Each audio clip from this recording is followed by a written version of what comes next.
my first night sleeping there in the tent, I heard these crazy sounds. It's like, oh, oh. And the next day I was like, hey, what the fuck was that last night? And they said, oh, that was a hyena. A hyena came to camp. Have you seen a hyena in person? No. They're like big, ripped, nasty, gnarly beasts. And I've seen them because I did in Tanzania. I also went on safari. And you wouldn't want to be face to face with one. They look disgusting and brutal and intense and strong and brutish. Yeah. And the dogs will chase them away, but you can see also the dogs have scars from hyenas, from baboons, from the different animals there that they come in contact with. Whew. What's funny, it's just such a different way of life. I remember when I first moved to Korea and I came back to Little Minnesota, and my friend's mom was like, hey, Bill, my real name's Bill, don't tell anyone. Hey, Bill, do you find when you go around the world that, we're just a lot more alike than we are different, and we're all just kind of the same? And I was like, absolutely not. No. And of course, we have similarities as humans, but that's what I like about visiting these different people, is just seeing what's so different about them. And so my guide there, who wasn't Hidzabe, he said, hey, you should ask them, what do they do if somebody dies in the tribe? What do they do? It's a dark thing. He knows it's going to be a dark answer. And so I ask, and they go, yeah, just like throw their body on the cliff or something. Wow. Just like throw them to the side. I'm like, all right, farewell. Wow. Yeah. Different way of life. What do they do if there's an injury?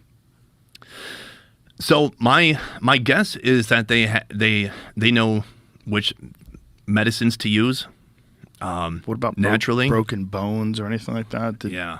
I didn't think to ask, but I'm not sure. I mean, these people are in this really difficult terrain, and they're chasing after animals. I gotta imagine there's some injuries. Yeah. They look very athletic, though. They look like these people are in great shape. Oh yeah.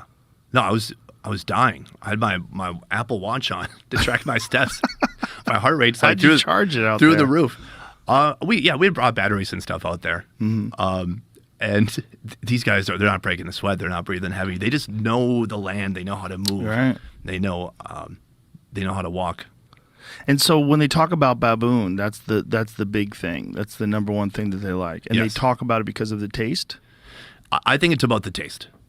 So that's one of the crazier things that I got to see this year. Didn't you want to try baboon? I did want to try it, and I would have tried it, and but they didn't get it, and I can't really influence what they're doing. That might be the only primate that I would be interested in eating, because it seems like it's partly a primate and partly a dog. Like hyenas are weird, or excuse me, baboons are weird. Yeah, they got crazy teeth. Yeah, like fangs. Yeah, yeah, and so they either hang out in the baobab trees or in these cliffs where there's a lot of little like kind of places they can hide.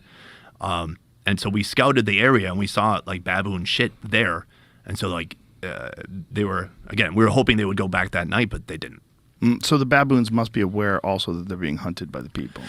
That's something they also have to be careful for, because they said if they overhunt, then the baboons will move their camp completely. So they can't. They are aware of that, and they won't take too much. Interesting. Mm-hmm. Wow. So was that like the most intensely foreign, I guess probably the best word, experience that you've had, like eating? Maybe, although it's still not the worst food I've ever had. I've had worse than that. What's the worst? The worst? Well, it doesn't sound that remarkable, but stingray liver is disgusting. Where'd you have that? In Vietnam. There's a place in Vietnam on the coast called Vung Tau.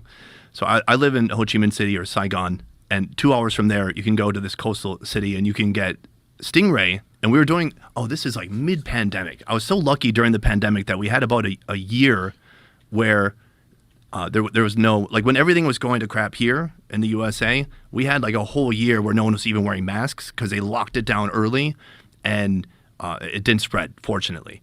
And so during that time, I didn't stop shooting. I have no reason to stop shooting. We can still move around.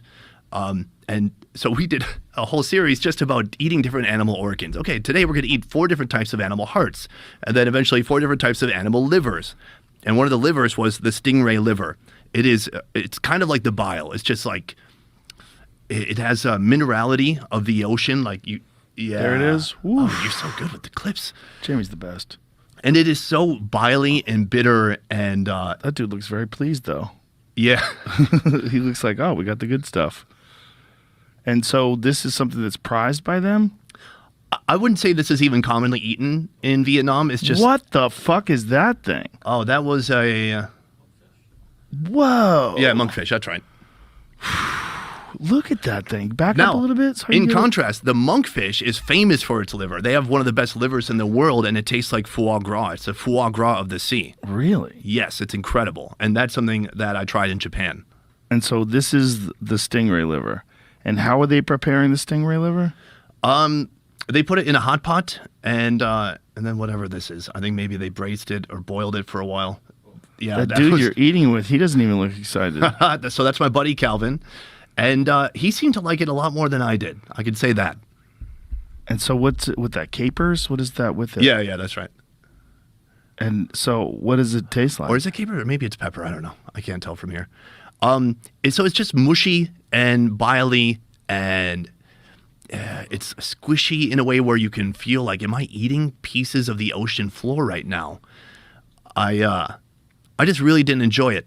And I didn't feel bad. Usually I might feel bad, but it's like, this is not the chef's fault. This has nothing to do with the cooking, the style, the country, or the culture. This is, I just don't like that body part of that animal. And is this on the menu there normally, or did you Yes. have to? Yeah. Yeah, definitely. I mean, this is a stingray restaurant. Stingray's delicious, and you wouldn't think so. I've had stingray before. Oh, you have? Yeah, I had it in an Italian restaurant before. Skate. It's basically the same thing, Yeah. right? Mm-hmm. Yeah, it was very good. Very interesting fish.